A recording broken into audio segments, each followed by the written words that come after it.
रायगड जिल्ह्यात काँग्रेसला मोठा धक्का बसल्यानंतर आता काँग्रेसला पुन्हा उभारी देण्यासाठी काँग्रेस नेते राजाभाऊ ठाकूर यांनी रणशिंग फुंकले आहे। खासदार सुनील तटकरे यांच्यानंतर आता राजाभाऊंचे सख्खे बंधू आणि महाराष्ट्र काँग्रेसचे सरचिटणीस प्रवीण ठाकूर यांनीही नुकताच अजित पवार यांच्या उपस्थितीत राष्ट्रवादीमध्ये प्रवेश केलाय। या घटनेनंतर राजाभाऊ ठाकूर यांनी अलिबागच्या सातर्जे या ठिकाणी काँग्रेस कार्यकर्त्यांची बैठक घेतली आहे। काँग्रेसशी एकनिष्ठ राहिलेले कार्यकर्ते आता पुन्हा एकदा जिद्दीने पेटून उठले आहेत। पक्षाला पुन्हा उभारी देण्यासाठी निष्ठावान कार्यकर्त्यांची एक नवी फळी जोमाने कामाला लागली आहे।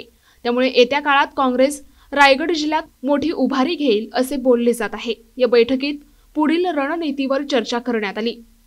लहानपणापासून आजोबांना जनतेसाठी काम करताना बघतोय, बाबा देखील करत आहेत आणि ज्याप्रमाणे जे रायगडमध्ये जे राजकारण चाललंय ते कुठेतरी म्हणजे चुकीचं आहे, म्हणजे खूप चुकीचं आहे आणि ज्याप्रमाणे लोक स्वतःच्या स्वार्थासाठी काम करत आहेत हे चुकीचं आहे। आणि नक्कीच माझं शिक्षण चालूच आहे।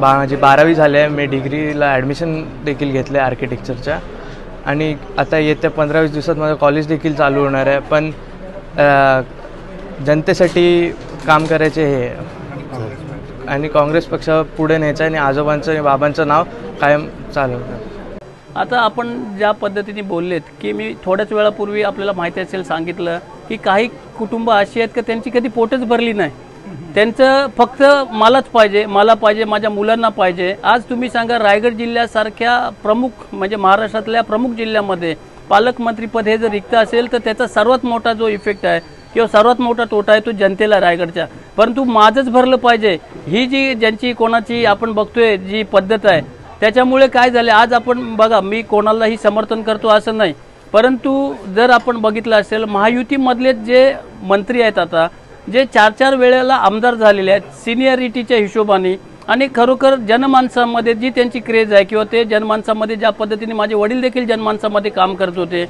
तर त्या पद्धतीने सिनियरिटी पुन्हा जी आमदारांची संख्या जो क्रायटेरिया ठरवलेला होता तो जर आपण बघितला तर खरोखर भरत शेठ हेच पालकमंत्री रायगडचे व्हायला पाहिजे होते।